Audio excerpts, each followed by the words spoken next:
Hello साथीहरू, आज चाहिँ म कामलिका टावरमा घुम्न आएको छु।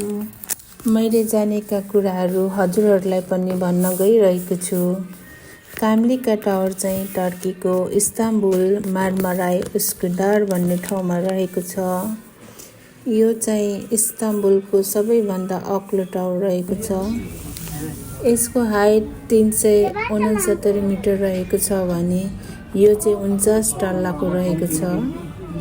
यो चाहिँ 2016 बन्न स्टार्ट भएको र 2020 सेप्टेम्बरदेखि ओपन भएको छ।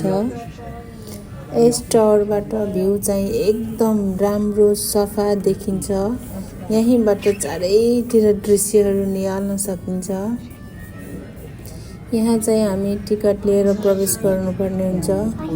यहीँको मानिसलाई र किमलिक आइडी कार्ड हुने मानिसहरूलाई 300 टिकट रहेको छ भने टुरिस्ट र कार्ड नहुने मानिसहरूलाई टिकटको 900 पर्दछ। हामी चाहिँ टप फ्लोरबाट भ्यू हेर्न सक्छौँ। यो भन्दा तल चाहिँ गेम खेल्न सकिन्छ,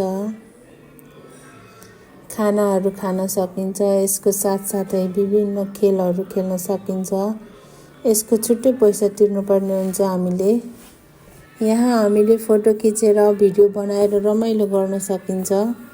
यो टावर चाहिँ बिहान 10 बजेदेखि रातिको 10 बजेसम्म खुल्ला हुन्छ।